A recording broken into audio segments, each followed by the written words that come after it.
Howdy folks, my name's Cliff and welcome back to my channel. This is Cliff's Dark Gems, and if you're new here, welcome for the first time. And tonight my thoughts on Lonesome Dove by Ari McCurdy. Stay tuned.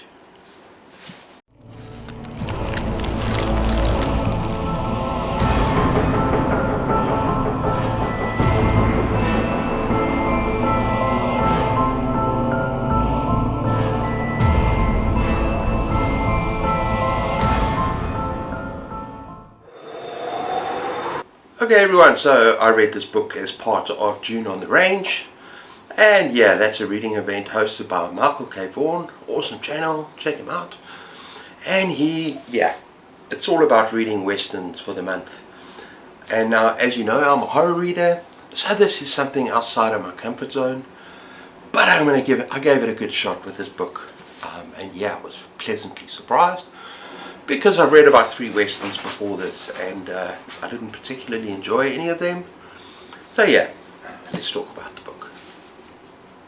The thing about this book, it kind of transcends the western genre in a way. You got the tropes of, cowboys, lots of drinking whiskey, lots of whoring, prostitutes, and fights, cowboy fights and Mexican bandits, and all those western things that you're going to expect. But then again, you got tropes like, the good guy winning, and clear distinctions between good and bad. And at the end, good prevails and the cowboy rides off into the sunset.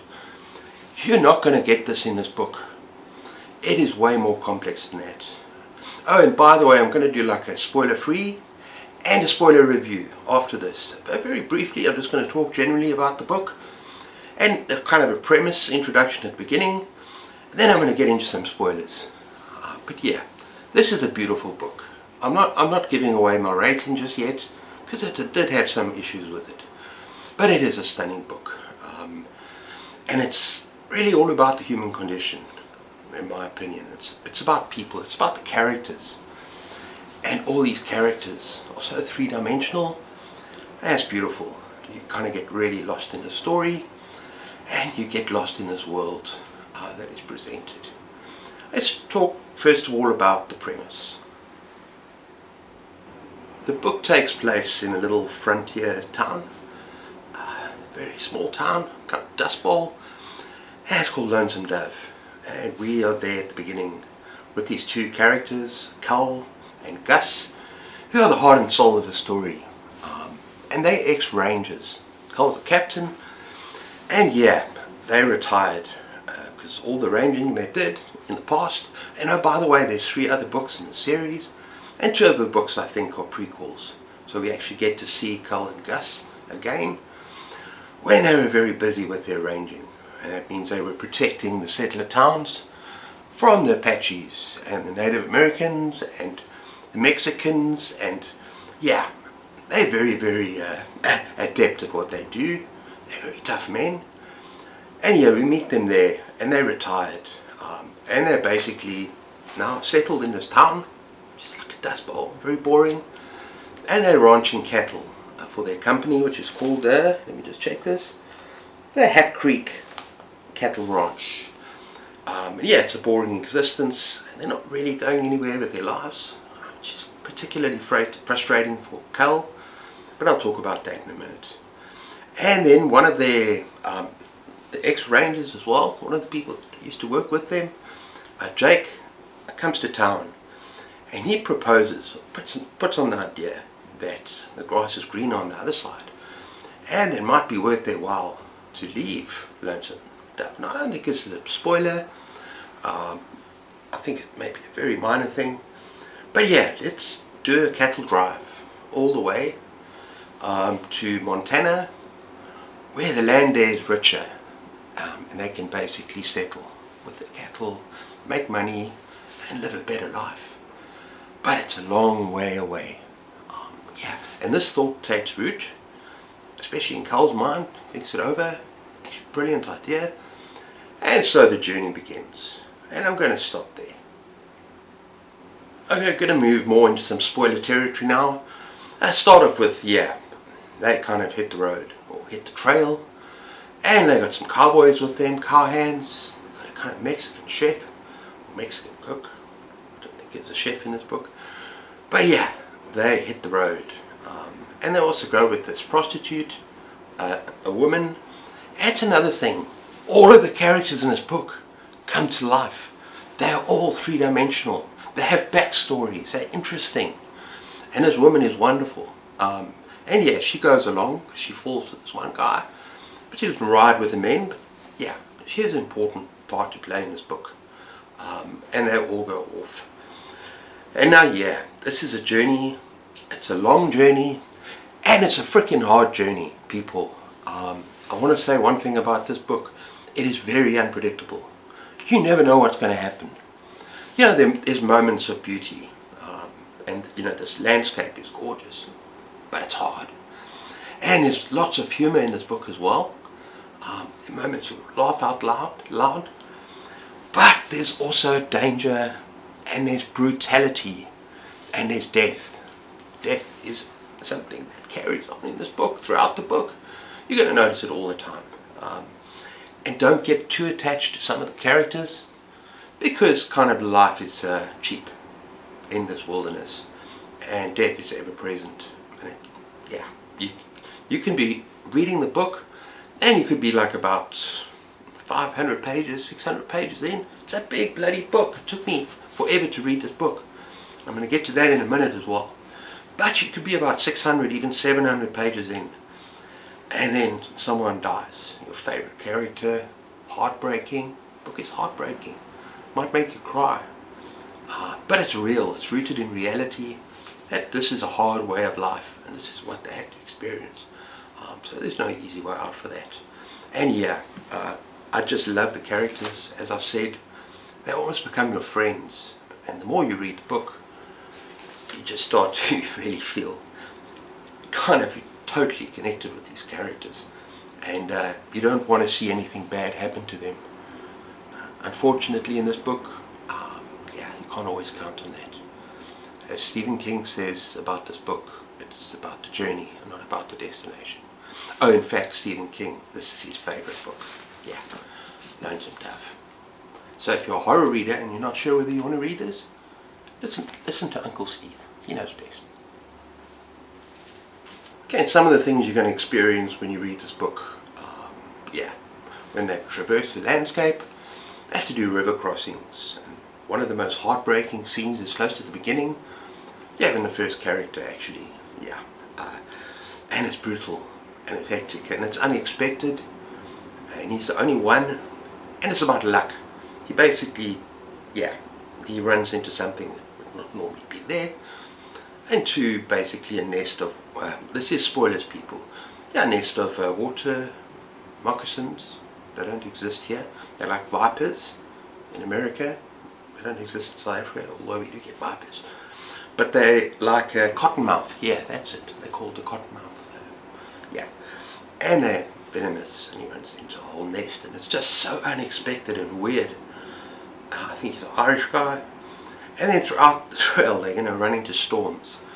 They're going to run into terrifying storms, and snow, and dust storms, and vicious Native Americans, especially. One guy is called Blue Duck.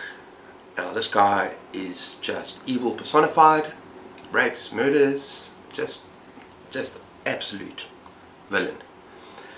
But yeah, going to run into all sorts of problems. Bandits, yeah, there's white bandits as well, and Native Americans, but not all of them are bad. But this White Duck guy with his crew, very, very bad. They're going to run into Mexican bandits and even some scoundrels and the military. So yeah, they have all sorts of adventures as they cross. And yeah, I was fully engaged into the story. But it took me nearly 2 weeks. It took me 12 days to finish the story. And this is one of my problems. And I think one of the reasons why it took me so long, at first at least, it was because of the writing. And the style of the writing. Yeah, it's kind of simplistic, but the dialogue, you have to pay attention, especially at first. It shifts constantly between different characters, which is beautiful because you get to know the characters very well. But where sometimes I read a book that I'm really into, I can read a lot faster. This book I had to take my time.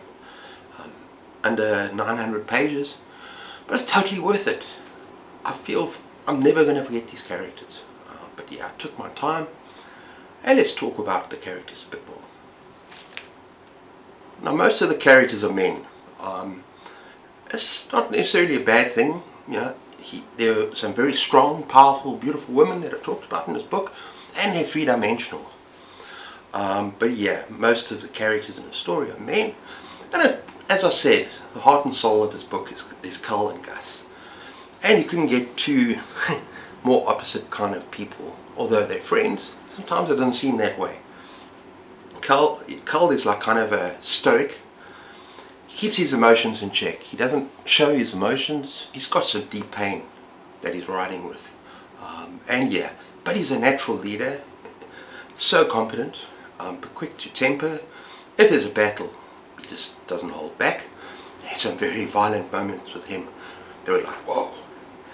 And then you got Gus. Yeah. And Gus is a lot more outgoing and friendly. And he loves his whiskey, he loves his women, he loves his games. It's another theme in this book, chance. You know, constantly, you never know what's going to happen. And Gus is also full of heart. I think he's probably the most beloved character in this particular book. So I heard people talk about him. I'm not going to say anything else, because if you're still watching, this is a spoiler section, but I'm not going to say what happens to Gus, because it just seems, you know. But yeah, there's some there are moments in the book where I kind of cried. And then you got another favourite character of mine called Deet. Now, he's an African American who actually worked in the Rangers when it was operating, and he's a bit of a mystery. Maybe he's one of the characters that's not explored as much, but at the same time there's a mystery about him, there's an aura about him, and he's also incredibly competent, maybe even more so at things like tracking and things like scouting ahead. Now he can completely take care of himself. Actually, between the whole group of this company, driving up these cattle, they're the three most effective, in my opinion, more definitely. And yeah, there's so many other characters. Some of them actually irritated me a little bit. You know, there were some of the cowboys. There's one cowboy totally in love with this woman. I can't remember what her name is, damn it. Prostitute that goes with him. But she's so much deeper than that, people. Although prostitution at that time is a thing, and the story is very real. It feels real. But yeah, he was irritating, kind of not trustworthy. This guy called Jake, and there were some other characters. And Cull rides with his pain because one of the boys is younger, that's riding with him, is actually his son, but he's never actually said anything to him. He hasn't claimed him as his son, so that's kind of sad. But yeah, I'm not going to go on about all the characters. They're just beautiful. A big part of the story and why I liked it, why I loved it, and it's just, yeah, fantastic storytelling. Okay, we're on just some final thoughts I had about this book. Perhaps some of the themes, things I thought about. There's a lot about death and loss and regret. Yeah, a lot of the cowboys and the rangers that are riding, that are doing this cattle drive, it's kind of decisions that they regret, maybe going along. It's about the decision making as a whole. It can lead to catastrophic consequences. Things can go wrong like that. It's sometimes luck, and it's also sometimes sort of internal. And things do go very, very wrong. But also for Cull, I really felt for him as a character. It's not just with his son. What he feels is a very, very bad mistake he made with this woman that he loved, and so he's living in regret. But at the same time, I'm not going to say his heart is in the right place, I suppose it is, but he lives like by a moral code, lives with ethics, but yeah, he struggles, and he struggles right to the end. Yeah, and I felt for him, and I also felt for this girl. It's Lorena. I think it's Lorena. yeah, she goes through probably the roughest time out of any character in the book, and has to bear the scars, not necessarily death, but she's broken, and in a way that, and then she loses a man she loves. I told you this was spoilers, I'm going to go all out. And yeah, she's broken, and whether she'll ever recover is another story, but she's given up on life. And so yeah, there's no happy ending to the story. But as Stephen King says, as I've mentioned, it's about the journey, not the destination. And it's about the way you feel about these characters going along on this, I'm going to call it a quest. And yeah, going to Montana and not necessarily finding that the grass is greener on the other side, living with regret. But it's beautiful. It's beautiful. It's beautifully told. It's heartbreaking. And although I had a few problems, maybe with writing, and I also had a problem with some of my favorite characters and their character arc that just, yeah. But at the same time, those characters are going to live in my mind. So although at times I was thinking about a 4-star for this book, I'm going to give Lonesome Dove 4.5, rounded up to 5 stars. It's not the best book I've ever read. I know it's a lot of people's. It will be in my top 10 this year, I'm pretty sure. But I'm going to give it 5 stars because it was a book which I'm going to remember for a long time. I'm going to remember Cal. I'm going to remember Gus. Yeah. And I might well go to the rest of the books, especially the first 2. I think the first 2 are kind of prequels, to discover them as they were rangers fighting for the settlers and driving out the Indians and driving out, the Mexican, what are they called? Bandits. And I want to experience that, so read more from these 2 characters. And Dietz. I love Dietz. So yeah, that's all I'm going to say about this book. Highly recommended, people. Even if you're a horror lover, I think you'll love this book. If you love character-driven stories, immersive landscapes, and absolutely losing yourself in a story, read Lonesome Dove. Yeah, read it. Okay everyone, that's my review for today, for tonight. I hope you enjoyed that. As I say, this is a beautiful book. Let me know if you read the book. Let's have a conversation down below. Have I left anything out that you might have said? Just give me your thoughts on the book. And yeah, I'm going to think about it for quite a while. It'll take me nearly 2 weeks to read, but luckily a lot of the books that I've got are not going to be as long as this, just shy of 900 pages. Although one is, actually 2 is, but I'm going to be rereading those books. And that's The Dark Tower, The Wastelands, and I probably will only get to that at the end of the month.